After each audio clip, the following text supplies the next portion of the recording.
আচ্ছা বলেন তো দেখি, নিজের ঘরের বউ এটা ব্যক্তিগত সম্পদ নাকি রাষ্ট্রীয় সম্পদ? নিজের ঘরের বউ এটা ব্যক্তিগত সম্পদ নাকি রাষ্ট্রীয় সম্পদ? যদি ব্যক্তিগত সম্পদ হয় সেই ক্ষেত্রে আপনি আপনার বিবির ছবি, আপনি আপনার স্ত্রীর ছবি আপনি ফেসবুকে আপলোড দেন কেন? সোশ্যাল মিডিয়াতে আপলোড দেন কেন?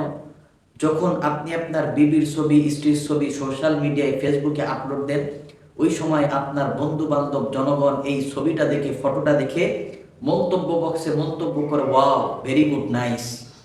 আল্লাহ রব্বুল আলামিন আপনাকে, আমাকে, সবাইকে এই সমস্ত ফিতনা থেকে হেফাজত করুন, বলেন আমিন। ভয় নেই ওরে কোনো ভয় নেই, আল্লাহ যদি থাকে সহায়। আরো জোর আওয়াজ দিয়ে বলেন ঠিক কিনা? নবীজিকে আমরা ভালোবাসবো, রাজি আছি না ইনশাল্লাহ? নবীজিকে ভালোবাসতে হবে। তো আমরা একটু নবীজির শান নিয়ে একটু, এইখানে অনেক মুরব্বী বাবাজিরা আছেন, নবীজির গুণগান গাবো, একটু আমরা সুন্দর করে গুনগুন করবো। রাজি আছি না ইনশাল্লাহ? উম্মত বিনে কে বুঝিবে আমার দয়ার নবীর শান, আশিক বিনে কে বুঝিবে আমার মায়ার নবীর শান। নবী আমার মদিনারি বুলবুল,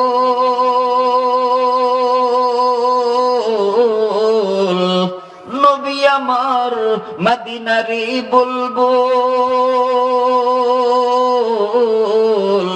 আমার আল্লাহ ভালোবেসে নামটি দিলেন হাবিবে রসুল। নবী আমার মদিনারি বুলবুল, আমার আল্লাহ ভালোবেসে নামটি দিলেন হাবিবে রসুল। সেই নবীকে ভুল বুঝিলে, সেই নবীকে, বলেন না, সেই নবীকে ভুল বুঝিলে রইবে না ঈমান। উম্মত বিনে কে বুঝিবে আমার দয়ার নবীর শান, আশিক বিনে কে বুঝিবে আমার মায়ার নবীর শান। আরো জোর আওয়াজ দিয়ে বলেন ঠিক কিনা? আমরা উম্মত হইয়া আমরা যদি নবীদের শান না বুঝি, নবীজির উম্মত হইয়া নবীদের শান বুঝার, মান বুঝার, মর্যাদা বুঝার দরকার আছে কি নাই? স্পষ্ট বক্তব্য, নবীজিকে নিয়ে কেউ যদি বাজে মন্তব্য করে আমরা উনাদের সাথে নাই। রাজি আছি না ইনশাল্লাহ? আরেকটু জোর আওয়াজ দিয়ে বলেন রাজি আছি না ইনশাল্লাহ? যেহেতু এটা মাদ্রাসার মাহফিল, মাদ্রাসা শিক্ষার গুরুত্ব সম্পর্কে বলার দরকার আছে কি নাই? মাদ্রাসা শিক্ষার গুরুত্ব সম্পর্কে বলার দরকার আছে কি নাই? অবশ্যই আছে।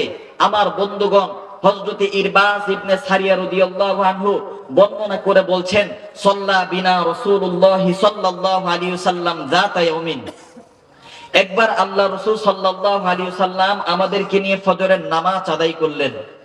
ফজরের নামাজ আদায় করে আমাদের দিকে ফিরে এমন এক সারগর্বপূর্ণ বয়ান করলেন, বক্তৃতা দিলেন, জারাফাত মিনহাল উয়ুন ওয়া ওয়াজিলাত মিনহাল কুলুব, ফাকালা রাজুলুন ইয়া রাসূলুল্লাহ। হযরতে ইরবাজ ইবনে সারিয়া রাদিয়াল্লাহু আনহু বলছেন, যেই বয়ান শুনে, বক্তৃতা শুনে আমাদের সকল সাহাবায়ে কিরামের অশ্রু সজল হয়ে গিয়েছিল, অন্তরটা একেবারে বিগলিত হয়ে গিয়েছিল। আমার বন্ধুগণ, ওই মজলিসের মধ্যতে একজন সাহাবী দাঁড়িয়ে বললেন, ইয়া রাসূলুল্লাহ, আপনার বয়ান শুনে, বক্তৃতা শুনে মনে হচ্ছে আপনি আমাদেরকে বিদায় দিচ্ছেন, বিদায় জানাচ্ছেন, এজন্য আপনি আমাদেরকে ওসিয়ত করুন, ফাআউসিনা। ওই সময় নবীজি সাল্লাল্লাহু আলাইহি ওয়াসাল্লাম ওই মজলিসের মধ্যে ওসিয়ত করেছিলেন। এই ওসিয়ত সমূহের মধ্যে এক নাম্বার ওসিয়ত ছিল ইত্তাকুল্লাহ, আল্লাহকে ভয় করো। একটু গভীর মনোযোগ দিয়ে শুনেন। ওই মজলিসের মধ্যে একজন সাহাবী দাঁড়িয়ে বললেন, ইয়া রাসূলুল্লাহ, আপনার বয়ান শুনে, বক্তৃতা শুনে মনে হচ্ছে আপনি আমাদেরকে বিদায় দিচ্ছেন, বিদায় জানাচ্ছেন, এজন্য আপনি আমাদেরকে ওসিয়ত করুন। আমার বন্ধুগণ, ওই মজলিসের মধ্যে একজন সাহাবী দাঁড়িয়ে বললেন, ইয়া রাসূলুল্লাহ, ওসিয়ত করুন। নবীজি ওই মজলিসের মধ্যে গুরুত্বপূর্ণ ওসিয়ত করেছিলেন। এই ওসিয়ত সমূহের মধ্যে এক নাম্বার ওসিয়ত ছিল ইত্তাকুল্লাহ, আল্লাহকে ভয় করো। এখন আপনারা বলবেন, হুজুর আমরা আল্লাহকে ভয় করব কেমনে? এই বিষয়টা একটু বুঝেন। মনে করেন আপনার সামনে দিয়ে একজন সুন্দরী যুবতী রমণী আসতেছে, আপনি শুধু আল্লাহর ভয়ে আপনার নজরটাকে হেফাজত করলেন, আপনার নজরটাকে নিম্নগামী করলেন, আপনার সামনে হালাল হারাম উভয়টাই আছে।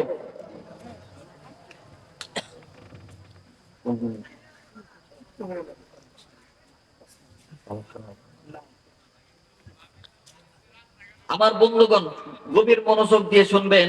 তো নবীজি সাল্লাল্লাহু আলাইহি ওয়াসাল্লাম এমন ভাবে ওসিয়ত করলেন, তো আল্লাহকে ভয় করতে হবে।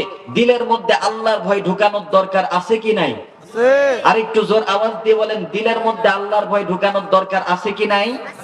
আমার বন্ধুগণ, যেহেতু এটা মাদ্রাসা, এই জন্য মাদ্রাসা শিক্ষার গুরুত্ব নিয়ে একটু বলতেছি। আমার বন্ধুগণ, ইংল্যান্ডের জমিনে, লন্ডনের মাটিতে একটা বিশ্ববিদ্যালয় ছিল। এই বিশ্ববিদ্যালয়ের মধ্যে ধর্ম বর্ণ নির্বিশেষে সকল ধর্মীয় বাচ্চারা সেখানে শিক্ষা নেয়, লেখাপড়া শিখে। আমার বন্ধুগণ, একদিন স্কুলের স্যার মিস ম্যাডাম যারা আছে, উনারা সবাই ছাত্রদেরকে সামনে বসাইছে। একজন একজন করে ডাক দিয়ে বলতেছে, বাবা দাঁড়াও তো দেখি, বলো তো দেখি ভবিষ্যৎ জীবনের লক্ষ্য কি, ভবিষ্যৎ জীবনের ইচ্ছে কি? আমার বন্ধুগণ, ওই সময় ওই বাচ্চা ডাক দিয়ে বলতেছে, আমার ভবিষ্যৎ জীবনের লক্ষ্য হইল আমি ভবিষ্যতে আমি আমার ধর্মের গুরু হব। আমার বন্ধুগণ, আরেকজন বাচ্চাকে ডাক দিয়ে বলতেছে, বাবা বলো তো দেখি ভবিষ্যৎ জীবনের লক্ষ্য কি, ভবিষ্যৎ জীবনের উদ্দেশ্য কি? ওই সময় ওই বাচ্চাও ডাক দিয়ে বলতেছে, আমার ভবিষ্যৎ জীবনের লক্ষ্য হইল আমি ভবিষ্যতে ডাক্তার হব, ডক্টর হব, ব্যারিস্টার হব। মুসলমান বন্ধু ভিন্ন দিকে নজর দিয়েন না গো। স্কুলের স্যার মিস ম্যাডাম ডাক দিয়ে বলতেছে, বাবা দাঁড়াও তো দেখি, বলো তো দেখি ভবিষ্যৎ জীবনের লক্ষ্য কি, ভবিষ্যৎ জীবনের ইচ্ছে কি? ওই বাচ্চা ডাক দিয়ে বলতেছে, আমার ভবিষ্যৎ জীবনের লক্ষ্য হইল, আমার ভবিষ্যৎ জীবনের ইচ্ছে হইল আমি ভবিষ্যতে ডাক্তার হব, ডক্টর হব, ব্যারিস্টার হব। আর একজন বাচ্চাকে ডাক দিয়ে বলতেছে, বাবা বলো তো দেখি ভবিষ্যৎ জীবনের লক্ষ্য কি, ভবিষ্যৎ জীবনের ইচ্ছে কি? আর একজন বাচ্চা ডাক দিয়ে বলতেছে, আমার ভবিষ্যৎ জীবনের লক্ষ্য হইল আমি এমপি হব, মন্ত্রী হব, রাষ্ট্রনায়ক হব। এ মুসলমান বন্ধু আরেকজন বাচ্চাকে ডাক দিয়ে বলতেছে, বলো তো দেখি ভবিষ্যৎ জীবনের লক্ষ্য কি, ভবিষ্যৎ জীবনের উদ্দেশ্য কি?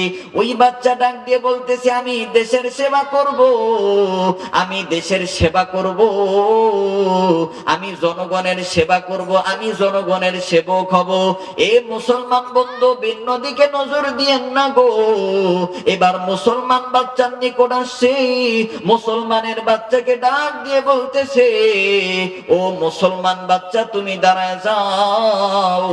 স্কুলের স্যার মিস ম্যাডাম ডাক দিয়ে বলতেছে, মুসলিম বাচ্চা তুমি দাঁড়াও, বলো তো দেখি ভবিষ্যৎ জীবনের লক্ষ্য কি, ভবিষ্যৎ জীবনের উদ্দেশ্য কি?